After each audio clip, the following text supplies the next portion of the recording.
Hello and welcome. Last session, we focused on healthy eating while out.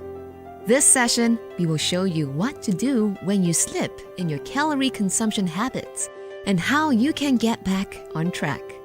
How you respond to a slip can make the difference between success and failure. This will help you work towards the two goals of this program, which are to lose 5% of your starting weight and exercise for at least 150 minutes per week. Before we start, have you been keeping track of your weight, nutrition, and exercise? Did you exercise for 150 minutes over the past week? Did you try some new, healthy dishes while out? If you had trouble, don't let it get you down, as long as you are following the program more often than not. Even with a good plan and the best of intentions, you will slip in this program. Everyone encounters this challenge sooner or later. When you give in to a craving, do not feel bad about it. Instead, tell yourself that this is a slip. One slip will never ruin your lifestyle change program, as long as you get back on track after you slip. The best way to deal with a slip is to learn from it by using the 3 R's.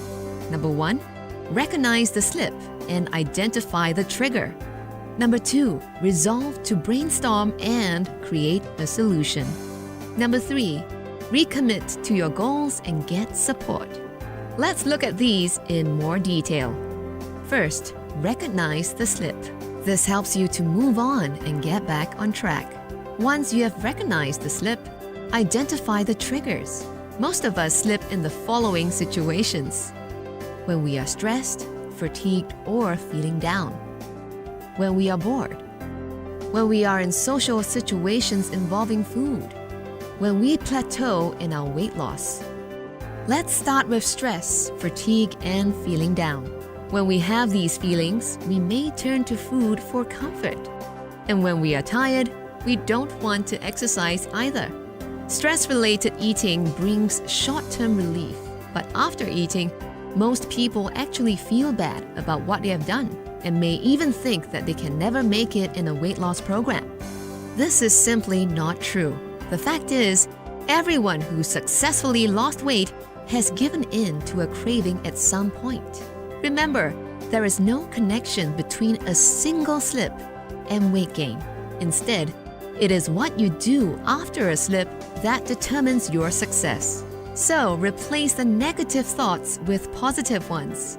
Come up with solutions to counter the slip and get back on track. What can you do to avoid giving in to stress-based cravings? One thing is to replace eating with another activity that can relieve stress, such as exercise.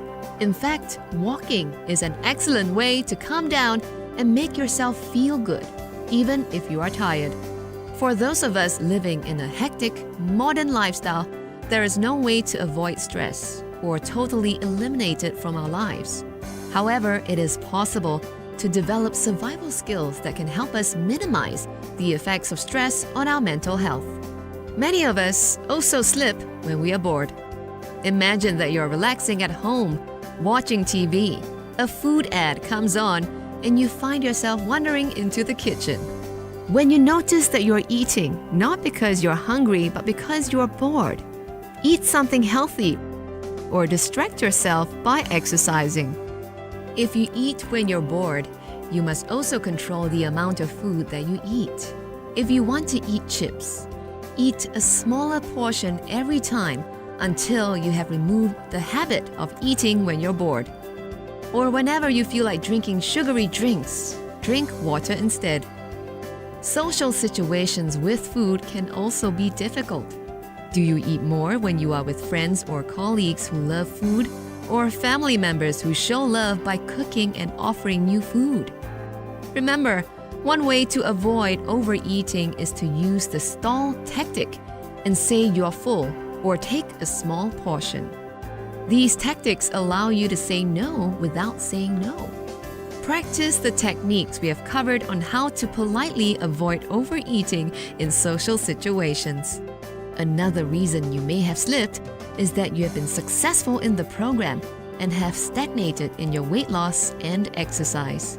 If you really have plateaued and don't feel that you're making any progress, reassess what you're doing in the program and introduce new foods and activities. You can also look at other indicators for successes. For example, are you feeling physically more active? Are you feeling less breathless when climbing up a flight of stairs? Once you have identified the triggers that cause you to slip, brainstorm solutions and resolve to avoid the triggers. If you find that there is a trigger that often causes you to slip and eat something tempting, think about making that temptation a scheduled temptation. This is something that you have on rare occasions, say once a week, as a reward for being disciplined and following your lifestyle change the rest of the week. However, remember not to overdo it. Scheduling a temptation can help you avoid it because you know exactly when you can look forward to it. Finally, recommit to your goals. Get support if needed, and act out your solution. Weight loss experts suggest that the biggest enemy at this stage of lifestyle change are usually negative thoughts, so let's work on those. Research has shown that positive and negative thoughts can be very influential.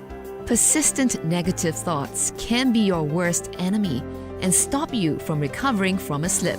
On the other hand, positive thoughts can put you back on the path to lifestyle change.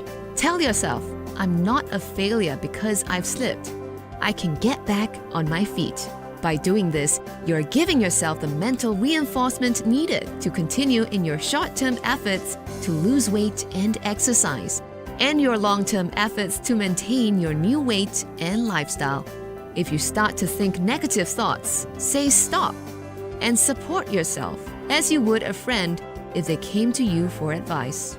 Here are 5 tips you can remember to combat negative thinking. Number 1. Don't think of food and exercise in terms of good and bad. Instead, work towards a balance. Number 2. Instead of looking for excuses, empower yourself to resist temptation. If you feel an urge, remember that it will pass. You are in charge of what you eat and drink, so act accordingly. Number 3. Don't give in. Instead, take one step at a time, learning from slips along the way. Learning is a success in itself. Number 4. Don't compare yourself to others. We are all different. Number 5. Give yourself credit for what you have done. In fact, positive thinking has been linked to a lower risk of diabetes, so be sure to reinforce your positive thoughts. People who are happier are seen to be more flexible and resilient, which makes it easier for them to adapt to stress in their lives and take care of themselves. A review of studies on diabetics found that a good sense of well-being, a positive outlook, and a resilient attitude helped diabetics to look after themselves and live longer, healthier lives. A slip may also be an opportunity for you to talk with someone supportive, such as a family member or a friend. Discuss your new strategy for handling slips and seek their support. This approach is called talk it through, don't eat it through. So as you can see, slips don't hurt your overall progress, but your reaction to a slip can. Do not tell yourself, well, I've ruined the day. Make your very next meal a healthy one and get right back on track with your exercise plan. When you resume your exercise plan, do it as you normally would. Do not use exercise to punish yourself, because the punishment will simply discourage you from wanting to exercise. If you can think like this, a slip becomes an opportunity to review, revise, and recommit to your smart weight loss and exercise goals. If you need to change aspects of this program, you should. Recharge your motivation and return to your healthy behavior. You have been doing it for 9 weeks, so recommit to improving yourself with renewed effort. This brings us to the end of this session. For the next session, be aware of what you're eating and drinking. Exercise for at least 150 minutes over the next week and keep track of it. Practice stopping negative thoughts and talk back to yourself with positive thoughts. If needed, adjust your nutrition and activity plans and recommit to the program. Next session, we are going to look at how to jumpstart your exercise plan. Good luck with your tasks. Remember that they are within your control, so reassure yourself that you can complete them and be successful in this program.